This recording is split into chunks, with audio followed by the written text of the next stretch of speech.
Imagine waking up in 1650s Europe, and the first thing you see is a man in a bird mask, whispering Latin while rubbing a dead toad on someone's armpit. That man? Your new boss. That job? Plague doctor's apprentice. Forget med school, you're now handing out urine charts and wearing leather head to toe like a budget Batman. Oh, and there's a small detail. Everyone thinks you're either a miracle worker or a walking death omen. No pressure. Welcome to the most glamorous, unpaid internship in history. Still here? Then go ahead and plague-proof that like button. Subscribe for more historically questionable jobs you never asked to imagine. Your sleep-deprived soul will thank you. It all begins with a knock. Not a polite one. No, this is more of a death warrant type knock. A slow, deliberate thud that echoes down the muddy corridor of your half-rotted tenement, like someone hammering nails into your future. You creak open the door and find him there. Tall, ominous, swaddled in enough black fabric to terrify a Puritan seamstress. The mask is worse. A long leather beak, hollow glass eyes, and the kind of unsettling silence that only happens before very bad decisions. He says nothing, just extends a bundle toward you, gloves, a waxed cloak, and the infamous mask, and utters 3 cursed words through the beak's wooden voice hole. Good constitution, eh? That's it. That's the interview. No resume, no references, no tell me about your biggest weakness. Just a vague compliment about your immune system and bam, you're now apprenticed to a plague doctor. Congratulations, you've joined the medical field in the most medieval way imaginable, peer-pressured into it by a stranger with a stick. And really, it all makes perfect sense. Your cousin's barber's uncle once said you looked clever, and no one else in your household has the energy to argue. Plus, you've got, let's say, job flexibility, which is a polite way of saying you were previously employed in the noble art of selling rocks shaped like loaves of bread. It wasn't a booming business. So you pack what little you own, mostly garlic, fear, and vague hopes for a short life, and follow your new boss to your new home, the local pest house. Now, let's talk pest houses. If you're imagining a modest country inn for the romantically infected, you're way off. Picture more of a nightmare Airbnb hosted by a rat with a god complex, a low-slung stone building on the edge of town, perpetually damp, reeking of vinegar-soaked straw, and echoing with the gentle chorus of muffled screaming. It's part hospital, part quarantine center, part biohazardous oubliette. Think hospital meets haunted wine cellar. You're shown to your accommodations, which is generous terminology for a small wooden cot, wedged between a collapsed wall and what might be a dead man, or just a very dirty pillow. The room is lit by a single candle stub, stuck in a turnip. Imagine if Maldio and Regret had a baby, and then left it in a damp cupboard for a month. And here's where things really get cozy. Pest houses weren't just for patients. Oh no, that would be too safe. They were for everyone no one wanted to deal with. The sick, the dying, the maybe dying. And now, you, in your freshly issued plague gear, will be sleeping 12 feet away from a pile of festering laundry that may or may not contain a still-breathing patient. And yes, there's a bucket. No, you don't want to know what it's for. Let that sink in. The air is heavy with herbs and ammonia. People have been sprinkling vinegar on everything like it's some 1600s version of Purell. There are posies nailed to windows, garlic bundles strung like Christmas lights, and a jug labelled Blessed Urine. It is not blessed. It is not even refrigerated. Your mentor, who still hasn't told you his name, but has sneezed directly into your sleeve 3 times, finally breaks the silence as he hands you a long wooden staff. For distancing, he says. It's about 5 feet long, and smells like burnt thyme. You're expected to use it to poke people, prod animals, and possibly fight off mobs who think you're here to spread the disease instead of cure it. Which, to be fair, you kind of are. That night, you attempt to sleep. Try being the operative word, because it's hard to get comfy when someone down the hall keeps screaming about demons. Someone else is vomiting into a chamber pot with no bottom, and you just saw a rat drag away your boot. One boot, you'll never see it again. The candle stub finally gives out, leaving you in darkness. You lie back and listen to the symphony of plague life, retching, coughing, weeping, and the occasional whispered prayer. Whether it's to God, Galen, or the ghost of better hygiene, it's hard to tell. You breathe through your mask. The beak, still stiff and unnerving, juts out like a cursed toucan. The eye holes fog. You can feel your own breath cycling back into your lungs. This is fine. Everything is fine. You try not to think about the scratching noises in the wall, or the way the floor squelches when you move, or the fact that someone mentioned you'd be sleeping here alone, but you're very certain you are not alone. Eventually, as the night crawls toward its 5th hour, your mentor shuffles past your door. He pauses, turns his masked head toward you, and whispers, almost kindly, "Get some rest. Tomorrow, we open the beak." The door creaks closed behind him, and now, lying there in the stinking dark, covered in someone else's blanket, and probably someone else's lice, you realize something terrible. You have absolutely no idea what's inside the beak of your mask, but you're gonna find out probably far too soon. So about that beak, you wake up after your first night in the pest house, with a sore spine, one shoe, and exactly 3 bedbug bites forming a triangle on your neck, which your mentor ominously calls the mark of Galen. He might be joking, or hallucinating, hard to tell. But before you can even process that, you're summoned for your first real task, a uniform fitting. Because if you're going to help fight the plague, you need to look like you're losing a custody battle with death itself. And that starts with dressing like the most menacing crow to ever stalk the cobbled streets of 17th century Europe. Welcome to the medieval runway show nobody asked for. First up, the robe. A long, black, waxed linen cloak that traps heat better than a wool-lined oven mitt. It's waterproof, theoretically. In practice, it's more like wearing a soggy tent that's been repurposed from someone's funeral awning. The moment you slip it on, you feel your body temperature spike, your pores weep, and your dignity quietly leave the building. Then come the boots. Thick leather monstrosities with wooden soles that clack ominously across stone like a guillotine about to make a point. These boots are not designed for comfort. They're designed to ensure that if the plague doesn't kill you, foot rot. Next, gloves. Elbow length, made of boiled leather, and so stiff you can barely move your fingers. They smell like smoked ham and wet horse. You quickly discover you have the dexterity of a mannequin and the grip strength of a buttered ear. But the pièce de résistance? The mask. Ah yes, the mask. A leather dome fitted with 2 eye holes, covered in convex glass like someone stole lenses from a pair of opera binoculars, and a grotesquely long beak that juts out from your face like the nose of an insecure falcon. It's not just for intimidation. No. It's or so they thought. You see, the reigning belief at the time, and I use the term belief as one might use wild guess made by a guy who once smelled a corpse and had an epiphany, was that disease was spread through miasma, or bad air, not germs, not bacteria, just evil smells. So the mask's beak is packed, and I mean stuffed to the brim with herbs, spices, and the pungent optimism of people who've never heard of microbiology. Lavender, rose petals, cloves, myrrh, cinnamon, dried mint, and occasionally crushed camphor or, and this is real, vinegar-soaked sponges, all to filter the air and ward off the invisible death fog. It's like walking around with a personal potpourri sachet stapled to your nose. That is, if the sachet was shaped like a bird's face and reeked of desperation. The idea was that if you couldn't smell the rot, you wouldn't catch the rot, which makes sense in the same way rubbing onions on your feet makes sense. It doesn't. But it gave people something to do while their neighbors exploded with boo-boos. So hey, at least it was distracting. Your mentor demonstrates how to clean the mask using a mixture of vinegar, lemon juice, and salt. It works about as well as you'd expect, which is to say, the plague still exists. But it smells slightly citrusy now, as he packs the beak with a new blend of rosemary and wormwood, which, apparently, is the artisanal hipster combo of his era. He explains, "You must breathe through the herbs. They are your shield, your sanctuary, your sweet-smelling lie." You nod solemnly, then sneeze directly into your own beak. Congratulations, you've now experienced the medieval version of pepper spraying yourself. You step outside in full regalia.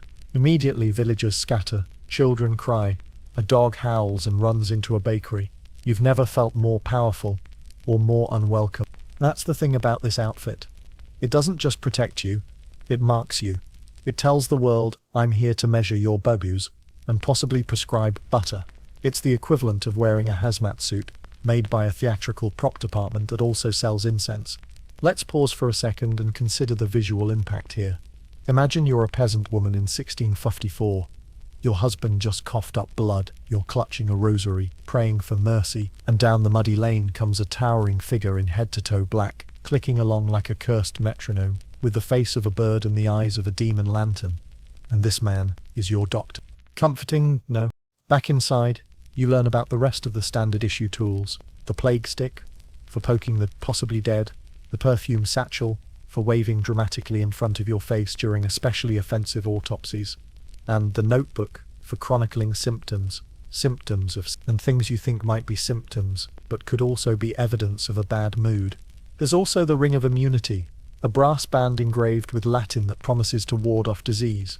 It doesn't, but it looks fancy, and when you twirl it menacingly, it helps distract people from the fact that your last medical instruction was burn everything and pray. So was any of this effective? Let's not kid ourselves. The plague mask didn't stop the Black Death. It didn't even slow it down. In fact, there's a good chance that walking from patient to patient with the same gloves and the same robe and the same well-used poking stick did more to spread infection than prevent it, but that didn't matter, because in the absence of knowledge, theatrics filled the void. This outfit wasn't science, it was performance. You weren't just a healer, you were a walking ritual, a symbol, a nightmare with a medical license and a fondness for cinnamon. And in some ways, that's what people needed. Not an effective cure, because there wasn't one. Not real protection, because germ theory hadn't RSVP'd to the 1600s yet. What they needed was the illusion that anyone knew what the hell they were doing. And that someone was now. At one point, while adjusting your new hat, which for reasons unknown is shaped like a squash top hat, and fits worse than your career prospects, you ask your mentor if anyone's ever taken the beak off in front of a patient. He goes very still, then quietly, almost reverently says, "Only once." You wait. He doesn't elaborate. Just shuffles off into the hallway and disappears into the scent fog of his own personal herb cloud. You are left with your reflection distorted through the convex lenses of your mask. Blurred, monstrous. You can barely see your own eyes. Just a silhouette. Just a shape. Is this really you? Or is this who you have to become? Let that sink in, slowly, gently, like a leech sliding into a velvet glove.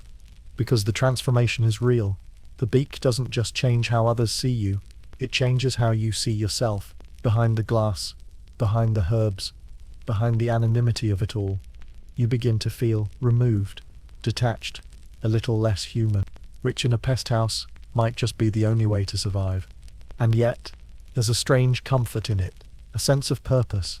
You might not know much, you might be in over your head, but when you put on the mask, the world expects something from you. And for now, that's enough to keep going. You adjust the straps. Breathe in rosemary and regret, and prepare for the day. You are now a bird-faced question mark in a dying world. And tomorrow, you're going to learn what happens when someone looks into those glassy eyes and sees salvation, or worse, hope. Your first real day on the job begins not with a bang, but with a bucket. You're woken up by the sound of it sloshing. Someone's outside your door, pouring something into it. It's too early for water, too thick for soup, and too warm to be anything comforting. You're not sure if it's breakfast or biohazard. Neither is your stomach, which politely declines either option by folding in on itself. You sit up, brush straw out of your hair, and shove your feet into boots that haven't dried since the last corpse procession. Your cloak is stiff with old vinegar, your mask smells like a haunted spice rack, and your mentor, already fully dressed and possibly sleep-resistant, grunts something that might have been mourning or a symptom. Welcome to your new routine. It begins in the common room, which sounds friendly but is really just a windowless holding pen, where the patients shuffle around like cursed livestock. You are handed a thick stick and a pair of tongs, not for treatment, for distance. Social distancing, medieval style, meant you prodded the sick from several feet away and hoped they didn't lunge. The first man you inspect is missing 2 fingers and most of his optimism. You're told to check his humoral balance, which means squinting at his tongue, frowning thoughtfully, and pretending you have any idea what a balanced humor looks like. For the record, it involves phlegm, lots of it. He coughs. You flinch. Your mentor slaps your arm with his stick and says, "Confidence is the cure," which is ironic, considering neither of you have been washed in a week. The next patient is worse. Her limbs are blackened, necrosis they call it. You call it terrifying. You hold your breath and apply a balm made of mashed rose petals, chicken fat, and something labeled mercurial comfort. You wonder briefly if you've accidentally become a medieval barista. She groans. Her eyes roll back. You murmur something soothing that comes out as well. There it is.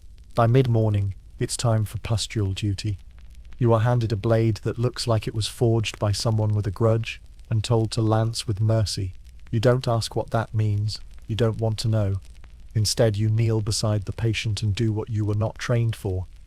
The wound erupts like a nightmare.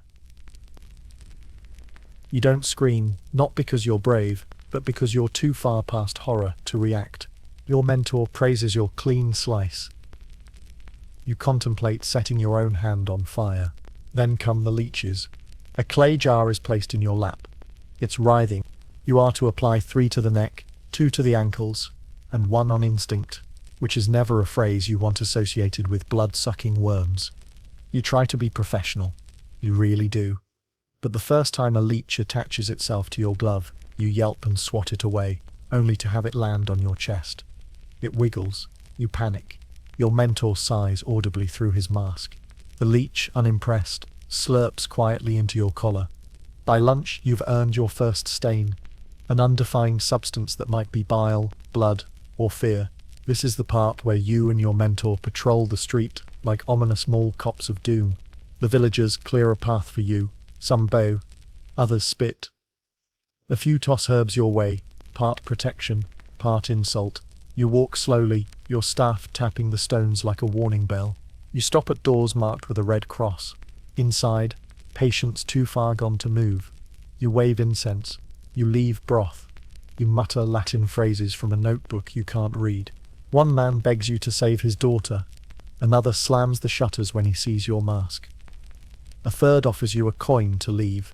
Not to help, just to go away. You accept it. You're not proud.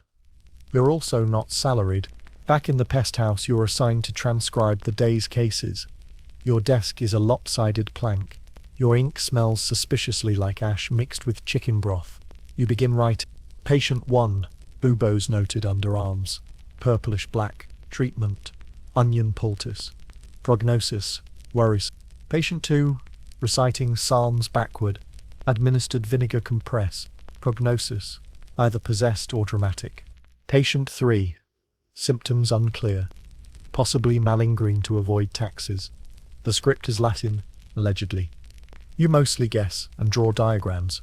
One chart, meant to show bubonic spread, ends up resembling a duck. You label it morbus anatidophobia and hope no one asks questions. You're interrupted by a crash. A patient has collapsed near the threshold. Your mentor leaps into action. You hesitate, then follow. You reach the man and realize with a jolt that you know him. It's your neighbor. From before.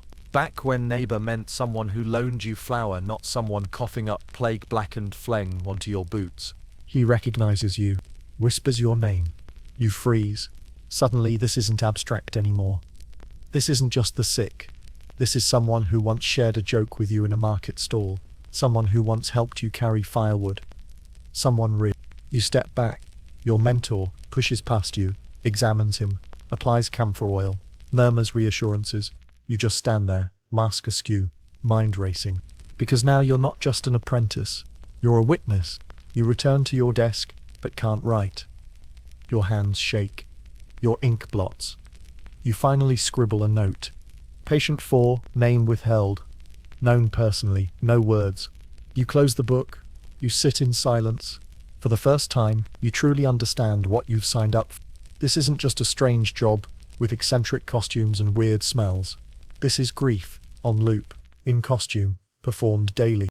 Because of the rising death toll, and the fact that your pest house neighbors keep forgetting they're contagious, you're assigned night duty. This involves carrying a lantern, patrolling the halls, and making sure no one goes missing, which is medieval code for sneaking out to die in a ditch. You make the rounds. One man has stuffed garlic into his ears. One woman insists her bed is haunted. It might be. One child sobs in her sleep, clutching a turnip carved like a doll.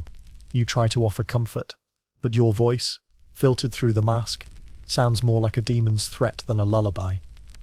You settle for a soft pat on the shoulder and a silent prayer to any god who still checks voicemails. You return to your cot. Straw, lice, blanket. You lie back. Let the mask rest beside you. The candle flickers. Do you think about the neighbor? You wonder if you'll dream of him, or of the leech still possibly somewhere in your robe, and then sleep takes you. Not gently, more like a sack dropped on a cold floor. Day 2 begins. You're already sweating, your boots still smell like tragedy, and your mentor is holding up a new assignment. A herbal bath for someone who's convinced he's turning into a fish. You don't ask, you just nod. And begin boiling rosemary with a vague air of purpose. And that's the rhythm. Each day is a slow descent into surreal medical theatre, a blend of ritual, routine, and restrained horror. The grind becomes normal. The screams fade into background noise. The stench becomes part of the air, and you, strange as it seems, begin to adapt. You learn how to hold a mask without fogging the lens. You learn that greenish means bad, and blackish means very bad. You learn that sometimes all a patient wants is someone to sit with them, say nothing, and pretend like this isn't the end. And sometimes, that's all you have to offer. So you do, because you're not here to cure the plague. You're here to outlast it. One limb, one leech, one scribbled note at a time. So, you're a plague doctor's apprentice now, which means it's time for what your mentor dramatically calls your education in the sacred sciences. That sounds promising, until he hands you your first textbook, which is less scientific reference and more deranged scrapbook. The cover is bound in cracked leather, and the inside smells like candle soot and goat. You open it. The first page is a diagram of a naked man surrounded by the words blood, phlegm, yellow bile, black bile, the 4 humours.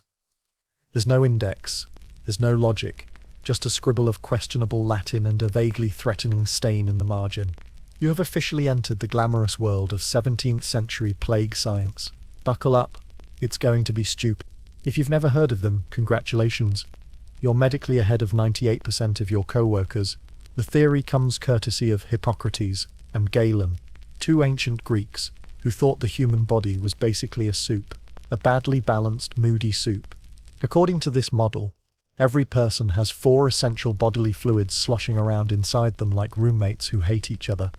Blood, phlegm, yellow bile, and black bile. If those fluids get out of balance, you get sick.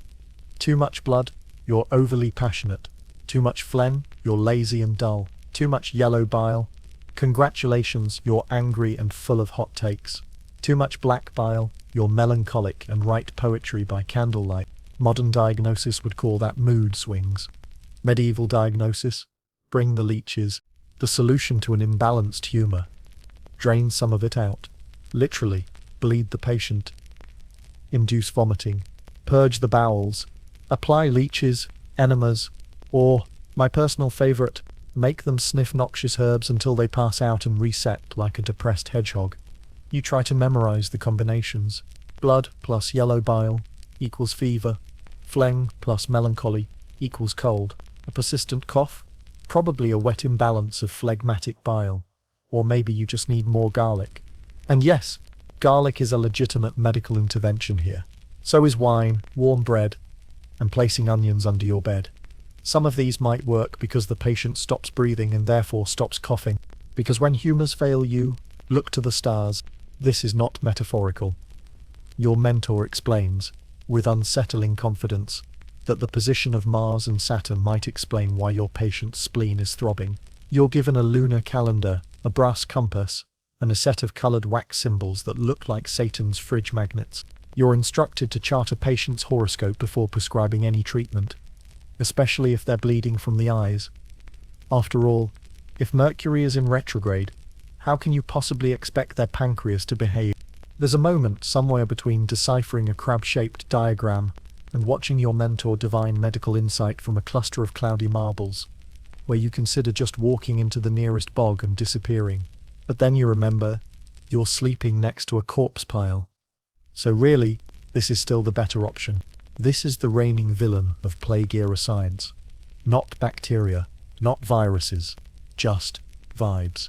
According to everyone who's ever waved incense like a lightsaber, Miasma is the invisible cloud of filth that leaks from rotting matter, open wounds, or people who sneeze too loudly.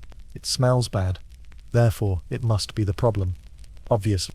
That's why every hallway in the pest house is lined with dried lavender, and every patient gets spritzed with rosewater. It's not for comfort. It's to smother the stink, and therefore the disease. Your mentor has you perform a daily fumigation ritual, lighting dry juniper and walking in slow circles, muttering nonsense syllables like Valmaris Sanctum, while waving a feather duster soaked in clove oil. The idea is that if you can overpower the scent of death with herbs, the plague will be too confused to stick around. It's aromatherapy meets aggressive denial. And sometimes it sort of works. Not medically, but psychologically. The smell of cinnamon and smoke makes people feel safer. And in this world, placebo is practically a religion. Yes. The most gloriously unscientific diagnostic tool ever devised. You first encounter it when your mentor slams a jug of someone's pee on the table and demands, "Read this." You think he's joking. He is not. The urine wheel is a circular chart with 12 to 20 color swatches ranging from pale like angels' tears to dark as Satan's thoughts, each corresponding to a different disease. There's also a smell chart, and disturbingly, a taste test. You try to skip that part. You are not successful. Every morning, patients line up with clay pots of their own fluids. Your job is to swirl, sniff, compare against the chart, and announce your findings, like some deranged medieval sommelier. Yes. Strong notes of burnt hay with a buttery finish.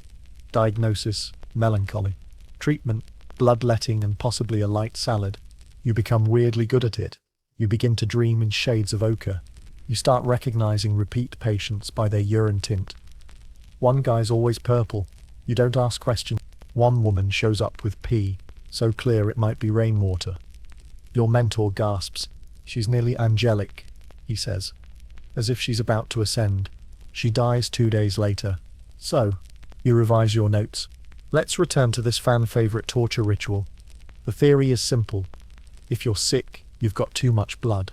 So let's get that out of you, preferably with a rusty blade and a bowl that hasn't been washed since the last plague. Your mentor demonstrates on a farmer with boils. He slices a shallow vein, lets it drip into a cracked saucer, and then applies a compress soaked in vinegar and regret. The man faints. Your mentor nods approvingly. "See," he says. "Cleansing." You ask how he knows how much to take. He replies, "When they turn pale and slump, you stop." Precision.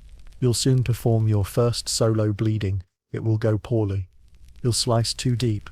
The patient will scream, and you'll panic and throw a lemon at his face, which does nothing except confuse him, and maybe cure his scurvy. Your mentor later compliments your decisiveness. You decide not to ask any follow-up questions.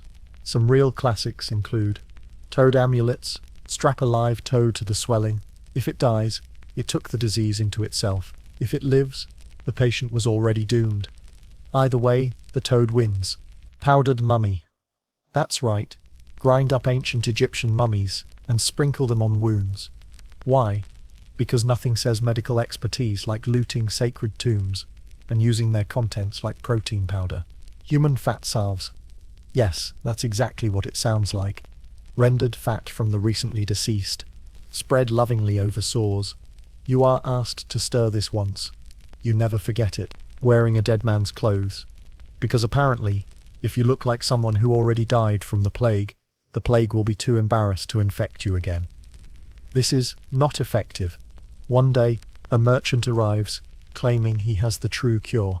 It's a syrup made from crushed emeralds and unicorn ash. You ask where he gets the unicorns. He smiles. You send him away, but not before he sells 3 bottles to the mayor. He dies a week later. The merchant is now rich. You update your notes. Cure effectiveness, questionable. Marketing effectiveness, astonishing. There are moments, rare, quiet ones, when you see a flicker of something real, a logical thought, a true observation. Your mentor notices, for instance, that patients who stay in ventilated rooms do slightly better. He doesn't call it ventilation. He just says, "Fresh air makes the devil flee." You take note. You also notice that washing wounds with wine stings like hell, but seems to help. Again, no one understands microbes. but everyone agrees wine is divine. You begin cataloguing patterns. Certain symptoms always follow others. Certain patients respond to warm compresses. Certain herbs make people hallucinate less, or at least hallucinate better.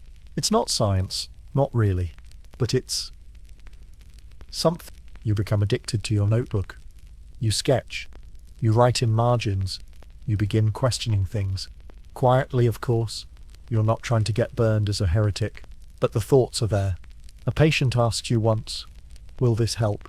You look at your kit, toads, vinegar, a twig soaked in piss, and you say, "Honestly, I don't know." She nods, smiles. You're the first one to say that. You remember her face. She dies later, but peacefully. You don't log her as a failure. You log her as a moment of truth. Then you clearly enjoy emotionally scarring, educational content. Go ahead, tap that subscribe button while your hands aren't covered in toad juice. Or even if they are, we don't judge here. Just don't let the miasma in. Late one night, as fog creeps over the city, a cloaked figure knocks at the pest house door. He claims to be a physician, speaks Latin like it owes him money, carries a satchel filled with flasks and powders. He sniffs the air and announces, "You're treating this all wrong." Your mentor hates him immediately. You, however, are curious. He introduces you to concepts like distillation and quarantine, and even shows you how to boil urine down into crystals to track certain conditions. It's disgusting. It's precise. It's shockingly smart. He disappears 2 days later. Rumors swirl that he was a charlatan. Others say he was from Italy, and that alone makes him suspicious. You're left with the faintest taste of real medicine, and the crushing knowledge that no one will believe you. You're not curing anyone. You're easing pain, buying time, offering rituals that make death feel slightly less random. Is that enough? Sometimes. You write late into the night. Notes, thoughts, questions. What if it's not bad air? What if it's something else?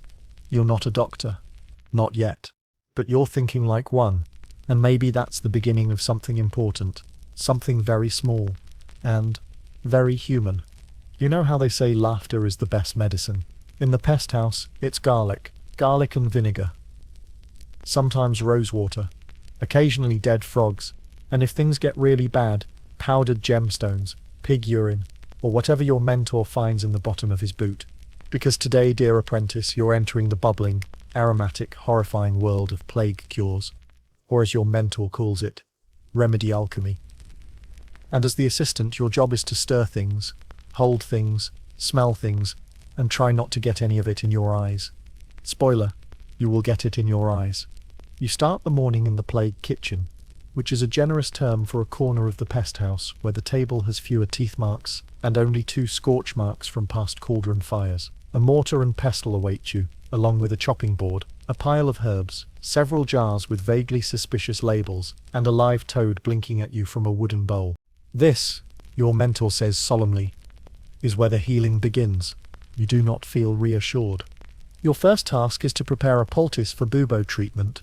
Swollen lymph nodes that turn black and leak horror. The preferred method, a warm compress made of butter, onions, and crushed herbs. You peel onions while crying. Not from the stinging vapors, but from the realization that someone once believed this could beat the plague. Next you mash garlic and mix it with lard. Then you add vinegar and spread the resulting beige goo on a strip of linen. It smells like a haunted sandwich. You watch your mentor slather it onto a patient's armpit like he's buttering a particularly unlucky scone. The patient screams. The bubo oozes. You hold back your own reaction. Mostly. Your mentor nods. A fine mixture. The butter seals. The onion draws out the badness. The vinegar blesses it. You stare at the bowl. This is what passes for hope now. Ah yes. Today you're also preparing something ominously titled, The Great Remedy. Nobody knows what makes it great. But the recipe takes up 3 pages, includes the phrase, apply while chanting, and ends with store in an earthenware jar, preferably unglazed. You begin with herbs, angelica, wormwood, sage, and dried mint. Then, ash from burnt rosemary, 2 fingernail-sized chunks of myrrh, and something called dragon's blood, which thankfully turns out to be red tree resin, and not what it sounds like. Next you must add alcohol, strong enough to sting your soul.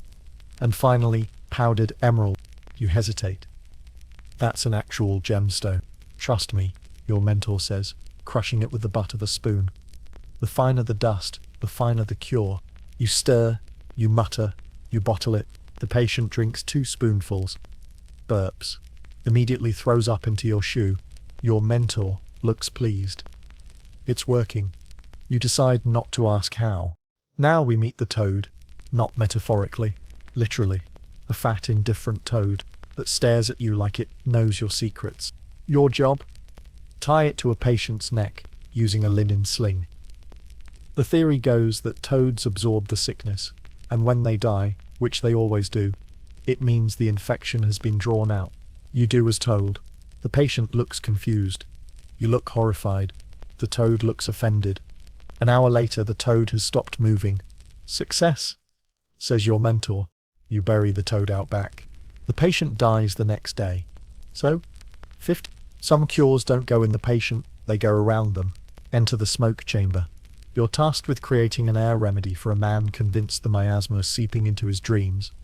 You light a brazier, add dried dung, sulfur, and a dash of frankincense, and let it smoke. The result? A thick yellow cloud that smells like burnt hair, crushed matches, and deep emotional damage. The patient walks through it wearing only a cloth over his face. He coughs. His eyes water. He stumbles. Your mentor claps. Cleanse complete. You quietly write probably worse in your notes. This one, you wish you hadn't asked about. But you did. And now you're standing over a cauldron with a clay pot labelled Oleum hominis, rendered fat from the deceased. It's used in balms, apparently. You're told to mix it with rosemary and beeswax and apply it warm. You can't look at it. You can barely touch it, but you do. You blend it, holding your breath, trying not to imagine where it came from, who it was. You apply it to a woman's chest with trembling fingers. She thanks you. And suddenly, it hurts a little more. Because sometimes, the cure isn't the worst part. Let's just rapid fire through a few more. Crushed beetles mixed with goat milk. Prescribed for fevers. Probably taste like regret. Boiled urine, preferably from a red-headed boy. Used to cleanse wounds. Collecting it is somehow worse than applying it. Snail paste. For burns. You're told to make it smooth. You wish you didn't know what that meant. Pigeon applied to the foot. Alive. You tie it on like a shoe. It flaps. You flinch. Every time you think, we've hit peak absurdity, someone hands you a jar of dried hedgehog lungs. You grind. You stir. You pretend this makes sense. Because what else can you do? Let's pause for a moment. Meet Jonas. Jonas is 30, maybe 40. It's hard to tell under the dirt and the exhaustion. He's been brought in with fever, swelling, and a blackened hand. You're told he's been treating it with a family recipe involving brandy and prayer. You're tasked with his care. You try the onion poultice. He sweats. You apply the human fat balm. He groans. You recite a Latin blessing you barely remember. He opens his eyes and whispers, "Do you believe this works?" You hesitate. He sees your pause. Nods. It's okay. Just stay. That's enough. You do. For 3 days. He dies on the 4th. You burn his bedding. Bury his boots. You keep the note he scratched into the wood beside his cot. Thank you anyway. You don't write that in the log. You just remember it. One day, a noble woman arrives with an entourage and a case of the black water. You don't know what that is, but your mentor dives into his rarest ingredients. He prepares a draught of black pepper, crushed pearls, boiled nettle root, a fingerful of powdered mummy. Yes, again, tincture of amber. She drinks it delicately, dabs her lips, and announces she feels improved. She then faints. You catch her. Your mentor blames the stars. You blame the powdered mummy. One night you're cleaning the mortar. The pest house is quiet. Too quiet. No screams. No coughing. Just a low wind through broken shutters. You find yourself humming. You don't remember the song. Your hands move automatically, rinsing, wiping, resetting the space for tomorrow's madness. And suddenly you wonder, what if this is all we have? Not medicine, not certainty, just motion, ritual, the illusion of control. Maybe the act of doing grinding, mixing, applying is more for you than the patient. You let that sit. You look at your stained hands. You whisper, "Thank you anyway," and return to the bed. He came in silent, refused every treatment. No poultice, no balm, no charm. Just sat there watching. Your mentor grew irritated. "Why won't you let us help?" The man shrugged. "I've buried 3 children. My wife's gone. I'm tired of onions and prayer." He wasn't angry. He wasn't bitter. Just, you didn't push him. You sat with him, shared some broth, told him about your neighbor. He nodded. Next morning he was gone, dead empty. Not a trace. No one saw him leave. Your mentor calls it nonsense. You don't. You think sometimes the cure isn't something you drink. It's the choice to leave on your own terms. Late one night, your mentor prepares the great remedy again. He invites you to help. You follow the recipe. But this time he adds something new. A single flower. No label. Just a soft blue petal, placed gently in the bowl. "What's that?" you ask. He smiles. "Something that helps." You don't press him. You stir it in. You both drink a small cup. It tastes like smoke, mint and memory. You feel nothing and everything. And that, somehow, is enough. Let's talk about the smell. Because if sight is the sense that stuns, and sound is the one that startles, then smell, unrelenting, invisible, inescapable smell, is the sense that quietly ruins you. You thought you were prepared. After all, you've spent days elbow deep in poultices, pressed against the fevered, breathing through a beak stuffed with herbs and old theology. But nothing prepares you for this. The odor of a pest house is not a single scent. It's an orchestra of decay, a choral arrangement of filth and fermentation. You inhale it in layers. The top note, rotting flesh, rotting food, rotting linen, rotting hopes. It's sweet in the worst way, cloying, like fruit that's been left in the sun too long, then trampled into something you'd call jam if you hated jam. Next comes sweat. Not the good kind, not the work-to-hard day kind. This is illness sweat, sour, bitter, sometimes sharp with fever, sometimes so dense it feels like it's pressing against your skin. Then, piss and vinegar, because those are everywhere. Vinegar is poured liberally over floors, over patients, over beds, over you. It mingles with the unwashed urine in chamber pots and creates a kind of acidic fog. If you're lucky, it just stings the nostrils. If you're not, it burns a small hole in your frontal lobe. And deeper still, death. Not just the theoretical idea, the real thing. The organic reality of bodies that are still breathing but already halfway gone. That's the smell that clings, that settles into fabric, that laughs at your mask. Let that sink in. Slowly, gently, dust and all. At first you thought the mask was working. Stuffed with herbs, right? Lavender, wormwood, mint, rose petals. It should neutralize the stench, or at least politely decline it at the door. Wrong. The longer you wear the beak, the less effective it becomes. The herbs dry out, they turn to dust. You start breathing through an old sock filled with spices and denial. Sometimes in desperation you shove fresh thyme in there and hope it lasts until lunch. But even the strongest combinations, cinnamon and vinegar, camphor and clove, only delay the inevitable. The scent finds you, like grief, like guilt, like a bill you forgot to pay. You try not to let it show. You try to breathe shallow. But your mentor sees the way your shoulders tighten, the way your gait slows near the sickest rooms. He says nothing, just leaves a small jar on your cot one night, filled with beeswax and myrrh. You smear it under your nose. It doesn't help, but you appreciate the gesture. Every few days the pest house holds a fumigation. This is where medicine and theatre collide in one glorious act of smoky absurdity. You fill the braziers with dried rosemary, pine needles, sulphur, charred garlic, crushed incense blocks, imported from who knows where, and sometimes straw soaked in rose water and hope. The goal? Drive out the miasma, the invisible bad air that causes illness. Your job? Light the fire, wave the smoke, walk slowly down each hall, chanting phrases like Viniac Sanitas and Spiritus Bonus, Intra. No one's quite sure if it's Latin or just wishful humming. The result is dramatic. Flames crackle, smoke bellows, patients cough harder. Your eyes sting. The ceiling turns black. The woman faints. You open a window and forget to close it. You are later scolded for letting the air in. You point out the air was already in. Your mentor says nothing, just hands you more incense. You take it. You don't argue anymore.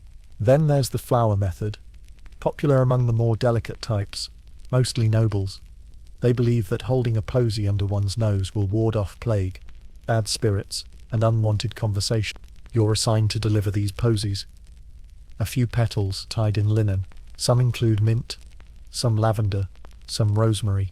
You begin to notice who keeps them longest. The ones who trust you, the ones who smile, faintly, when you hand it over. Some tie it to their wrists, some crush it in their palms when the pain gets too sharp. One boy, no more than 6, tucks his under his pillow and whispers to it at night. He dies holding it. You bury him with it still in hand. For a moment, just a moment, the scent of lavender makes you sick. You take a walk.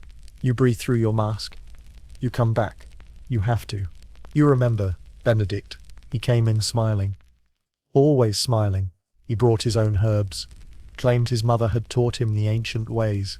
He stuffed rosemary in every pocket, burned sage at his bedside, and insisted on bathing his feet in rose water nightly. He said he couldn't smell the plague. Said that meant it couldn't get him. He died 2 weeks later.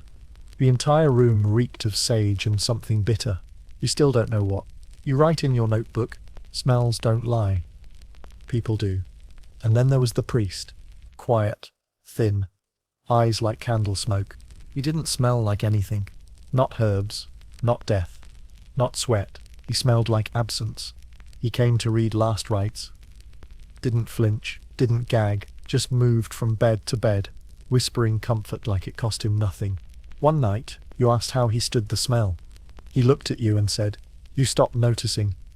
Then one day, you notice again, and that's when you know it's time to leave. You never saw him again. You hope he left. You doubt it. Out of sheer desperation and curiosity, you try something radical. Airflow. You prop open a window in the south wing. Just a crack. Just enough to pull some of the stench out into the world. The change is immediate. Not better. Just different. The wind carries in new smells. Wet wood, distant horses, someone baking bread 5 blocks away. For a few hours, the pest house doesn't feel like a coffin. Then your mentor finds it. He shuts it. Scolds you. This place is meant to contain, not release. You nod. You don't reopen it, but you think about it. Often, at night, your dreams change. You used to dream of home. Now you dream of wind. Cool breezes, mountains, fresh snow, clean shirts on a line. You wake to the smell of urine and vinegar and old garlic. You lie still. You breathe slowly. You whisper, "It was only a dream." And then you get up. Because the shift isn't over. You begin to wonder, is there a scent for recovery? You've smelled death. You know it intimately now. You know its cousins. Despair, denial, decay. But what does hope smell like? One patient begins to heal. Slowly, miraculously. He wakes with clear eyes. He laughs. He asks for wine. The room smells different. Less sharp. Less thick. It smells like broth. Like new linen. Like space. Like breath. That isn't ragged. You bottle that moment in your mind. You hold on to it. It gets you through the next 3 deaths. One night, long past curfew, you pass a room and see a single candle lit. A woman is sitting up, pale, dying, but alert. She beckons you. You enter. Say nothing. She holds out a bundle of herbs. "Burn this," she whispers. You do. The scent is gentle, soft, unfamiliar. You ask her what it is. "From my garden. Before all this, I wanted to remember." You sit with her as it burns. She dies with the candle still lit. You snuff it out. But the smell lingers. You begin your own ritual. Each night, you burn something small. A petal, a clove, a pine needle. You don't always know what it is. You don't care. It's not about healing anymore. It's about remembering that you were here, that someone else was, that something mattered, even if it didn't save anyone, even if it only lasted a breath. One day, a knock at the door. A young man. Wide eyes. clean robe, shaky hands. Your mentor hands him a mask. He looks at you. You'll train him, he says. You nod. You don't speak. You show him the herb shelf. You show him the incense drawer. You show him where the dead are laid. And you show him a jar, your jar, filled with your own mix. He sniffs. It smells strange. You nod. It will. You light it. The room fills with rosemary, ash, something old and warm. He breathes it in. He doesn't flinch. Not yet. Let's begin with a truth they don't tell you during your plague apprenticeship orientation. Probably because it doesn't exist. You're not getting paid. Not in coin. Not in food. Not even in the sweet, sweet satisfaction of a job well done. Your salary, if you can call it that, is mostly theoretical, occasionally herbal, always late, and rarely redeemable for anything you might describe as value. In fact, your contract, a crumpled page signed in the equivalent of plague doctor's chicken scratch, includes such generous benefits as room in a medically supervised facility, access to leeches, and spiritual closure upon untimely death. No mention of gold, no mention of days off. Definitely no dental. But hey, you do get a stick. So there's that. You wake each morning to the sound of it. A low, mournful bell. Not a church bell. Not even a particularly fancy bell. Just a rusted clapper in a wooden frame, hung outside the pest house gate. It tolls every time someone dies. It tolls a lot. Sometimes you hear it in your sleep. Sometimes you mistake your own heartbeat for its echo. You begin to believe it rings even when it doesn't. Your mentor calls it the payroll alarm. You think he's joking. He's not. Historically, plague doctors weren't in this for the cash. No, they were usually in it for one of three reasons. They were already broke. They were politically expendable. They owed someone powerful a favor. You suspect your mentor falls into category 3. You, meanwhile, are somewhere between 1 and 2, likely both. Technically, some cities promised plague doctors a salary, fixed fees for each patient, a lump sum for surviving the epidemic, maybe even hazard pay if you were lucky. But money, like clean water and honest leadership, is in short supply. Instead, your payments arrive in the form of stale bread loaves, often already nibbled, herbal soap, more decorative than effective, a blessed coin that may or may not be cursed, chicken bones, uncooked, mysterious, often symbolic. You once received a dead mole, just a mole. No explanation. You kept it. It felt like a metaphor. In lieu of an accountant, your mentor consults a chicken. He calls her Mathilda. She pecks once for yes, twice for no. He presents her with moral and financial dilemmas. Should we accept the bishop's offer of 5 silver to inspect the monastery? Peck. Peck. No. Risk too high? Peck. Understood. You try to ignore this. Until one day, Matilda accurately predicts an outbreak downriver. Your mentor nods sagely. She senses the change in the air. You stare at the chicken. She stares back. You consider applying for a job at the bakery. Let's talk expenses. Your mask? Handmade. Lined with velvet. It costs more than you've ever earned. Your mentor lets you borrow his second best one. The beak's bent. The lens is fog, but it's technically functional. Your robe? You stitched it yourself from waxed linen scraps. It squeaks when you walk and smells like rancid beeswax. Your boots? Inherited. Too big. One leaks. You stuff them with moss and hope. Your stick? Yours alone. Polished walnut. Engraved with a tiny inscription, remind them you're human. You didn't carve it. Your mentor says the last apprentice did. She didn't make it. Sometimes, the townspeople leave things for you. Not out of gratitude, out of fear. Bundles tied in cloth.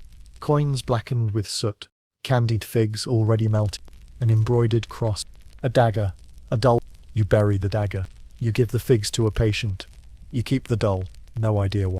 One night, a merchant throws a purse at your feet and screams, "Just don't come near my house." You nod. Pocket the purse. It contains exactly 1 broken brooch and a small handwritten note. Forgive me. You do, because fear is the currency now, and it's never in short supply. You are summoned. A nobleman's wife is coughing. You arrive to a household soaked in perfume. Tapestries pulled down, silk curtains burned. Everyone holding dried roses to their faces like they're waiting for a masked ball. They offer you 10 silver for a consultation. You nod politely, apply vinegar compresses, mutter Latin, recommend fresh air, knowing they'll ignore you. The silver never materializes. They do send you home with a pie. You eat it slowly, on the roof, under a cracked moon. It tastes like cloves and disappointment, but it's the best meal you've had in a week. One morning, a man appears with parchment and a very large quill. He's from the city ledger office. He informs you that your mentor owes 4 years' worth of public health licensing fees. He then hands you a bill for 87 silver, a lamb, and 1 dozen religious tracts. You look at your mentor. He shrugs. The collector sighs, says, "Well, if you can't pay, you can serve." You already are. You agree to accept 2 more patients from the outskirts. Dangerous ones, high risk, low recovery, possibly contagious. In exchange, your mentor keeps his license. Mathilda pecks once. Deal accepted. You sneak out one evening, just to breathe, just to see. You find yourself in the shadow market, where plague folk trade what no one else wants. Stolen masks, broken amulets, bleach jars, letters never sent, shoes from the dead, cleaned, alleged. You sell your spare robe, buy candles, buy a tin of spice that smells like home, buy a story from a man with 1 eye and no name. He tells you the plague pays in memory. Nothing else. You give him a silver button. He gives you silence. You take it. A boy survives. Barely. His mother, weeping, gives you a single copper ring. You try to return it. She refuses. Says, "You brought him back. You didn't. You just kept him company." Changed his bandages. Sang once when you thought he couldn't hear. But you take the ring. Not for value, for what it meant. That night, you sleep without the mask. For the first time in weeks, you dream of something other than bells. You find it tucked in his cot. Weeks later, wrapped in linen. A note in scratchy script. You asked what I'm owed. Only this, that someone else remembers. Inside the cloth, a necklace. A bird carved from bone, worn smooth. You hold it. You stare at it. You say nothing. But you wear it. Still do. Not coin? Not fame. Not even comfort. You earn. Blisters, ink-stained fingers, the memory of faces, the scent of rosemary on your cloak, a laugh from a dying man, the silence after a final breath, a chicken who might be smarter than you. You earn the right to be there, to stand still when others run, to listen when no one else will, to walk the halls with death at your heels and say, "Not today, maybe not tomorrow either." But now, when it rings, you don't flinch. You listen. You mark the hour. You say their name, if you remember it, and you go back to work, because the dead don't need money. But the living, the ones still trying, they need someone. Even if that someone gets paid in moldy bread and trauma, the first time they tell you to burn something, you hesitate. Not because it's illegal, not because it's dangerous, because it feels wrong, like crossing some invisible line between medicine and destruction. But your mentor just shrugs and lights the match. "This is the cure," he says. And suddenly, you understand the grim truth. Sometimes plague work isn't about saving, it's about erasing. You start small.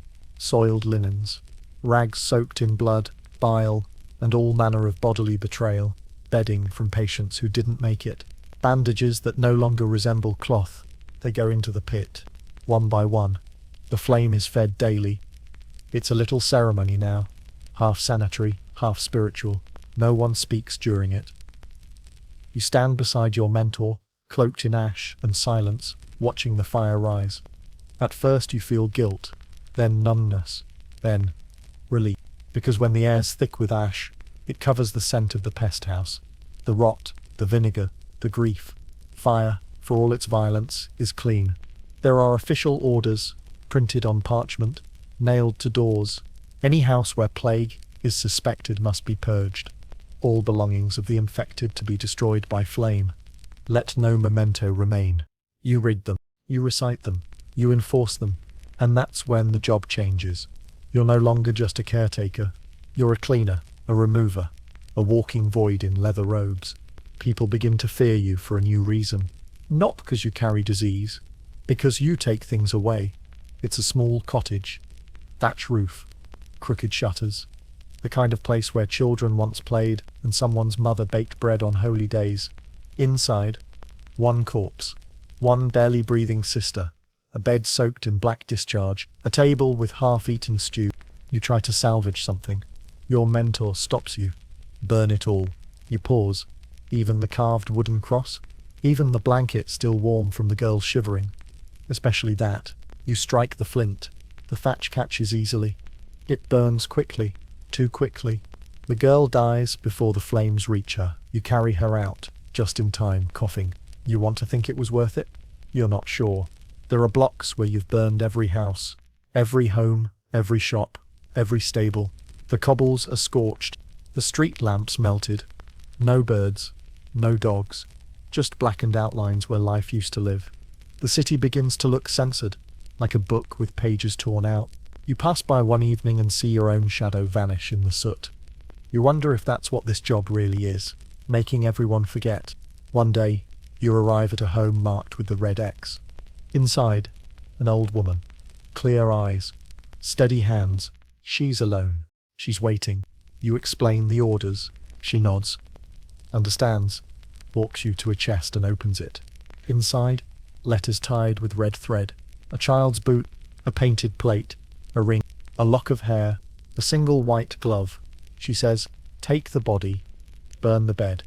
But not this." You look at your mentor. He hesitates. You leave the chest. Just this once. You break the rules. You burn the rest. The woman cries. Not from grief. From gratitude.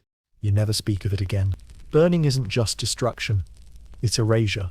You begin to notice that people forget the dead faster when the belongings are gone. When the house is ashes, the pain becomes abstract. The fire is like sandpaper on the soul, smoothing it, wearing it down. Sometimes that's a kindness. Sometimes it's a theft. You see children try to draw the layout of their old homes in the dust. They get it wrong, but they keep trying. Because even a false memory is better than none. Let's talk about the cats. For reasons no one can fully explain, cats have been blamed for the plague. Some say they carry bad spirits. Others say their eyes reflect evil. Some just don't like how they stare. Orders come down. Eliminate feline infestations. Burn third carriers of the miasma. You are told to assist. You refuse. But others don't. Soon, the alleyways fall quiet. The rats return. The fleas thrive. And the plague gets worse. Your mentor looks at you. Says nothing. Just lights another match. In the ashes of a burned house, you find scraps of parchment. You piece them together. A letter from a mother to her son. If you return home and find only silence, know that I thought of you every hour. The lavender is still growing. You don't know if the son ever came back. You keep the letter. Fold it. Place it in your pouch. You read it sometime. Not because you knew her. Because someone should. It was supposed to be a simple purge. A 3-room cottage. One confirmed death. One stable out back. But the wind changes. The fire jumps. The neighbor's house catches. Then the bakery. Then the apothecary. Flames roar down the street like something alive. You run with buckets. You shout. But by dawn, 10 homes are gone. The city blames you. A boy throws a stone. It hits your mask. Leaves a crack. Your mentor tells you to rest. You don't. You spend the day sweeping ashes. You find a spoon. You put it in your pocket, just because it survived. You start developing a script. You say, "This is for your protection. It must be done." The flames prevent the spread. Sometimes they believe you. Sometimes they scream. Once, a woman spits at your feet and says, "You're worse than the plague." You want to say she's wrong. You want to, but you don't. Because in that moment, you're not sure. He has one rule. Never burn the body. Only the belongings. Why? He doesn't explain. He just says, they earned a grave. So you dig. Day after day. Shallow, hurried, exhausted. But you dig. You bury what's left. You place stones when you can. Sometimes a flower. Sometimes just a mark. That's the line you won't cross. And you hope someone will do the same for you. The candle tipped. You were asleep. The robe caught first. You woke to smoke, shouting. A bucket brigade made of chaos and panic. When it's over, half your cot is scorched. Your mask is melted. Your notes, all of them, blackened beyond reading. You sit in the corner, silently, staring at the one thing that survived. Your stick, still intact, still warm. You whisper, "Okay," and start again. The next morning it's gone. No sound, no sign, no driver. Just tracks in the mud that lead nowhere. Your mentor is furious. You are unsettled, because the cart doesn't go missing. The cart finds you, always, until now. The bodies pile up. The bell tolls more often. You light more fires. No one speaks of the cart, but everyone feels its absence, like a tooth that's been pulled, or a debt unpaid. Not everything burns. Not guilt. Not fear. Not that moment when a child asks, "Why did you take my blanket?" and you have no answer. Because the fire is a tool, not a cure. It stops the spread, but it doesn't stop the ache, the memory, the part of you that still hopes for lavender. Because if you don't, the disease wins. Because someone has to. Because sometimes mercy wears a flame. And because in this world, the line between medicine and mourning is always smudged. You strike the flint. You say the prayer. You watch the smoke rise. And you just try to remember who it was that once lived here. So they're not gone completely. Not yet. Let's say you need to go outside. A reasonable idea. If you lived in literally any other time period, maybe you want a bit of air. Maybe you want bread. Maybe you just need to find where your boss went after he vanished, with the corpse cart and a half-burned copy of Galen's On the Natural Faculties. But here's the problem. You're a plague doctor. And stepping outside now means you've basically decided to cosplay the Grim Reaper with a bird fetish in full view of the public. And the public? They're not thrilled. Let's talk image. You've got the long black coat, the waxed hat, the gloves, the boots, all of which scream, "Definitely not here for a house call." But it's the mask that does it. The beak turns heads. The lenses, black and expressionless, offer no comfort. To the average plague-addled citizen, you may as well be pestilence incarnate. You pass a window, and curtains shut. You walk down a lane, and children flee like pigeons. Someone whispers, "He's come for Aunt Mathilde." Someone else mutters, "Why is he always smiling?" You're not. The mask is just shaped that way, but no one wants to hear that. So you try to adjust. You learn to walk slower, more priestly, less murderously ominous. You avoid eye contact, which is easy, since your lenses are fogged up 100% of the time. You nod at parish officials. You tip your hat to the nuns. You try not to look directly at children, lest you cause another mass cry and flee incident. And if someone dares approach you, you stop. You raise the stick gently. Not threateningly, just enough to say, "Distance, my dear fellow. We can both pretend we're being polite."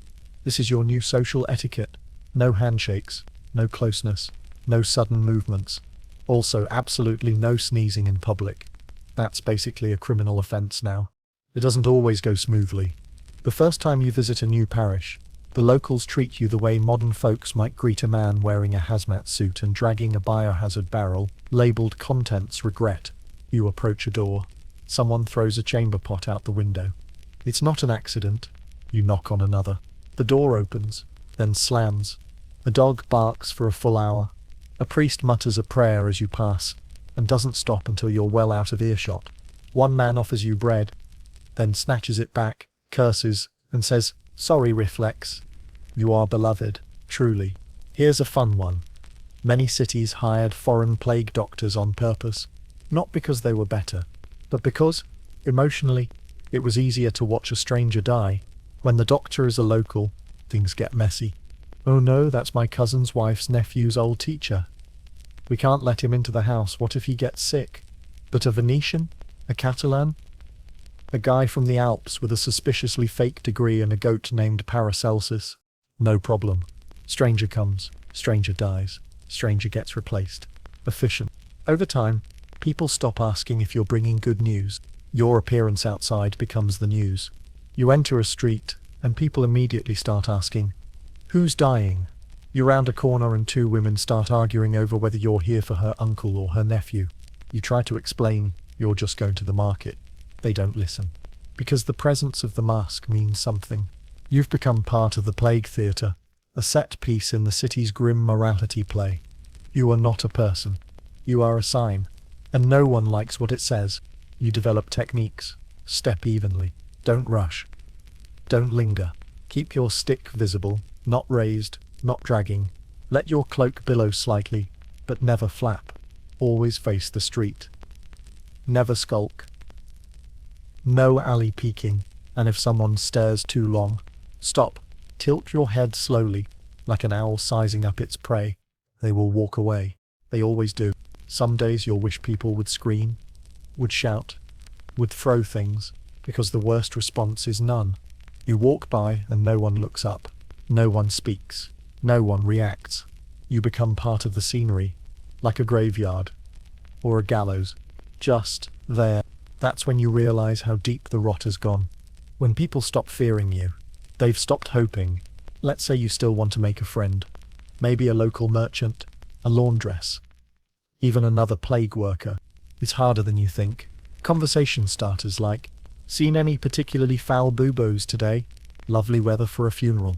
Can I smell your posy to compare?" So don't go over well. At best, people humor you. At worst, they report you. And then you're sitting in front of the parish bailiff explaining why you asked the baker's daughter if she wanted to learn leech placement. It was a joke.